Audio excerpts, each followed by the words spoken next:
Hi there, it's Maria, and today I'd like to chat about a topic which is pretty relevant for anyone who is going to school or university, maybe grad school, and it's how to study for exams. So right now, as I'm filming this video, it's basically end of January. A lot of people have midterms or exams in February, so I thought it would be a good time. And actually, there are a few tips. So first tip, and it would be ideal if everyone could do that, is please don't study for exam the night before exam. So I know those situations happen. I'll probably make a separate video on what to do if this happened, like you have to study the night before. But usually it's better to actually space out your study period. I would suggest at least a week, like at the very least a week.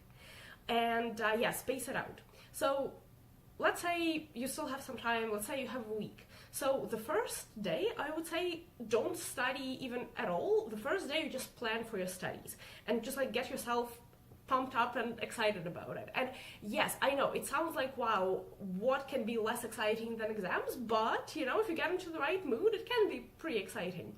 So if you're that type of person who likes artsy things, you can make your study plan even look beautiful. Like you can, write in nice handwriting or like draw like a diagram how you're going to tackle all the chapters, for example, of your textbook. So yeah, just make a plan and space it out. So please don't make a plan which involves like almost nothing for several days and then the night before is everything. So divide up your material into more or less equal chunks. Now, please be realistic. So let's say if one of those days for example, you have a part-time job in the evening, don't plan as much, but like still plan something to study, because studying every day is pretty important.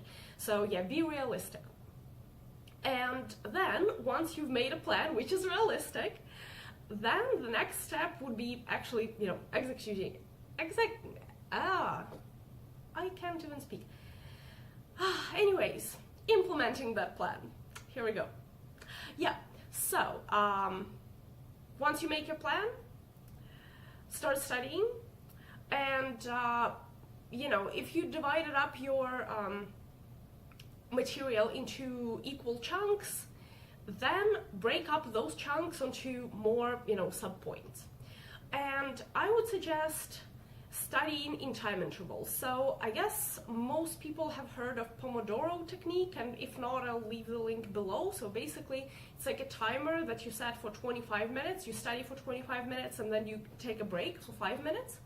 And you continue with those time intervals, and they apparently help you be a bit more focused. And this is based on some studies which actually show that a lot of people prefer to focus for about 25 minutes. Some people prefer longer periods, some people prefer 45 minutes of studying and 15 minutes of taking a break. I kind of oscillate between those two time intervals depending on what I'm doing, but just experimenting with this would be great. Alright, so studying in time intervals and ticking off your points. Next tip is actually a bit different depending on what you're studying for and at what stage of your student career you're in. So if you are, let's say, a high school student and you're fairly new to exam process, then I would suggest experiment with studying techniques, study styles, and see what works for you. So you can study in a group, you can study on your own, you can study with music, without music, you can study at home, or you can study at your school library. So experiment with what techniques work for you and figure out which one is the best. And don't fool yourself. Like once you find your favorite study technique, don't fool yourself. Because a lot of students come to me and they say, hey, I studied for exams in a group for like 20 days in a row and nothing worked. Well, but I'm observing, if I observe them in class, I'm seeing that this person is actually best studying when they're studying on their own. So don't try to fool yourself and please pick a technique that works for you. Now, if you're a more like mature student, if you've figured out your preferred study techniques, then stick to that technique. I'm not saying you shouldn't experiment once in a while, but when it's time to study for exam, just stick to what works. Okay, and then next point is review. So I would suggest, because like supposedly you would break up your study material into several chunks and you would study every day, I would suggest start each day with the review of what you've studied on previous day. Okay, so start with a review, and preferably cumulative review. So it means you review everything from the start. It might take a little bit of time, but if you know the material really well, it won't take up too much time. So maybe, like if I had to estimate, maybe half an hour. So let's say half an hour you review, then a couple of hours you study, and then last 15 minutes you just really briefly glance over what you've studied in that day. Okay, and then I would suggest also pay attention to physical surroundings. So some people like studying when the lights are really bright.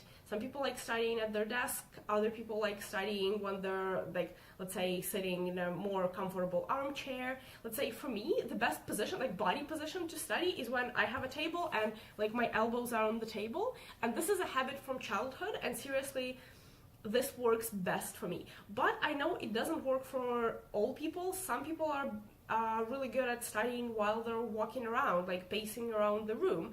Some people are a lot better at reviewing the material, remembering the material when they're like in a comfortable armchair and they're like leaning against the armchair, and it helps them remember the material. So some people like really bright lights, some people like lower lights, music, no music. All of that. So figure out what works best for you physically and stick to that. And I would also suggest having lots of water or liquids like tea at hand. I always have a like cup of tea or a bottle of water when I study or when I do my work day to day. And actually keeping hydrated is pretty important for our brain. So please do that. Also, just being warm and but not too warm.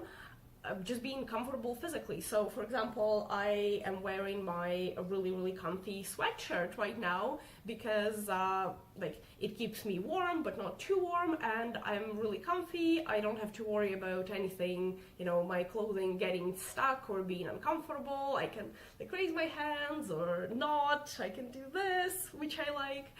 And yeah, just being comfortable is the key. So if you need to study at a local library or you're meeting up with your friends to study, just make sure that, you know, you provide yourself this level of comfort. Okay, and yes, make sure that you get at least some sleep before exam. And the night before exam, just glance over your entire notes really quickly. Don't spend too much time on it. Just glance at your notes really quickly and then go to bed and sleep.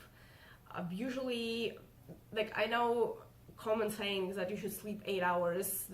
Recent research actually tells us that different people need different amount of sleep, but you know, sleep a fair amount. So make sure that you're not a zombie in the morning.